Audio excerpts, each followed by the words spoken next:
आज हम बात करेंगे उस षड्यंत्र की जो पश्चिम बंगाल के मालदा में रचा गया है। एक ऐसी साजिश जो सिर्फ दंगा नहीं थी, बल्कि जिसका मकसद था देश की न्यायपालिका को चुनाव आयोग के खिलाफ करना, सेना की आवाजाही रोकना और पूरे बंगाल को आग में झोंक देना।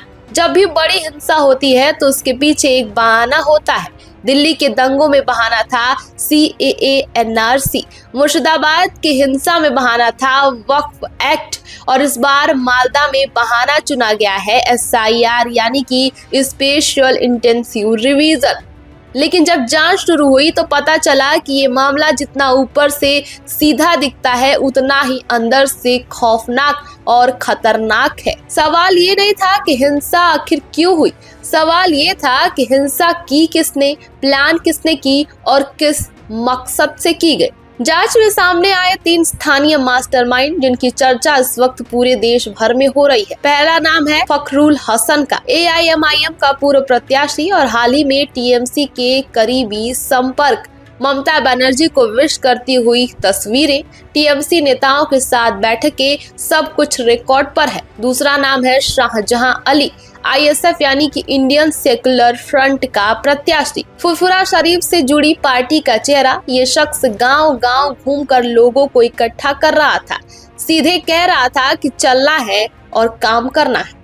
और इन सब में तीसरे नाम की बात करें तो यह नाम है यास्मीन, TMC की महिला विधायक। दिन में खुद हाईवे ब्लॉक करके बैठी थी और कह रही थी कि शाम को कांड होगा।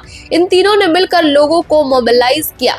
घटना से पहले बाकायदा मीटिंग हुई, ड्यूटियां बांटी गई और सीमा पार बैठे 3 और लोग थे जो इस पूरे ऑपरेशन के सूत्रधार माने जा रहे हैं। अब सबसे अहम सवाल है कि आखिर ये लोग चाहते क्या थे। प्लान 3 स्तर पर था। पहला मकसद था कि न्यायपालिका और चुनाव आयोग में टकराव को पैदा करना। अगर चुनाव आयोग के अधिकारी मारे जाते हैं तो सुप्रीम कोर्ट भड़कता है, मुख्य चुनाव आयुक्त ज्ञानेश कुमार को सस्पेंड कराने की कोशिश होती और पूरे देश में सियासी अफरा तफरी मच जाती। और इन सब में दूसरा मकसद ये था कि सेना की आवाजाही पर रोक लगा देना।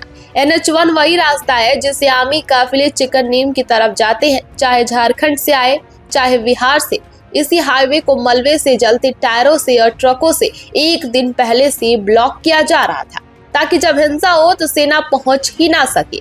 तीसरा मकसद था बाहर से आए लोगों को भागने का मौका देना। बांग्लादेश की सीमा वहीं से मुश्किल और वहां से 20 से 25 किलोमीटर पहुंच लगती है। रात में पैदल भी निकला जा सकता है, नाव से गंगा पार की जा सकती है।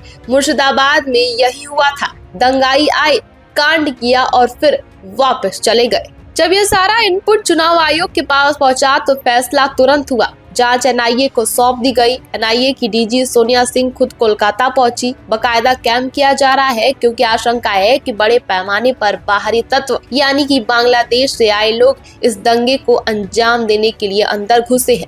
अभी तक 35 से ज्यादा गिरफ्तारियां भी हो चुकी हैं और एक नाम सामने आया है जिसका नाम है मौफूल इस्लाम। हाईकोर्ट के वकील जो लोगों को उकसा रहे थे और कह रहे थे कि जो करना है कर लो, मैं बचा लूंगा, कोर्ट कचहरी मैं देख लूंगा। भारतीय कानून की पूरी जानकारी रखने वाला एक वकील और वो इस साजिश का पूरी तरीके से हिस्सा बना हुआ है। दर्शकों, ये सिर्फ मालदा की कहानी नहीं है, ये उस पैटर्न की कहानी है जो बार बार दोहराया जाता है।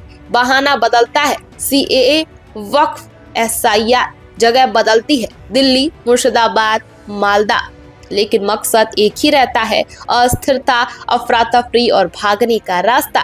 इस बार सतर्कता थी, इस बार इनपुट समय पर आया, इस बार बड़ी तबाही टली। लेकिन सवाल ये है कि आखिर कब तक हर चुनाव से पहले यही होगा, क्योंकि बंगाल का जो ताजा हाल है वो पहली बार नहीं है। इससे पहले भी ऐसे कई दंगे सामने आए हैं जिससे देश अस्थिर हो गया है। सवाल ये है कि कब तक बहाने बदलते रहेंगे और कब तक साजिश होती रहेगी। इन सवालों के जवाब वक्त देगा, लेकिन जवाब मांगने की जिम्मेदारी इस वक्त सभी भारतीयों के सिर पर मंडरा रही है। फिलहाल इस पूरे मामले में दर परतें खुलती जा रही हैं। समय आने पर यह भी पता चल पाएगा कि इस हमले का असली मास्टरमाइंड कौन था और आने वाले समय में कड़े निर्देश भी जारी किए जा सकते हैं। फिलहाल इस खबर पर आपकी क्या राय है, हमें कमेंट बॉक्स में जरूर बताइए।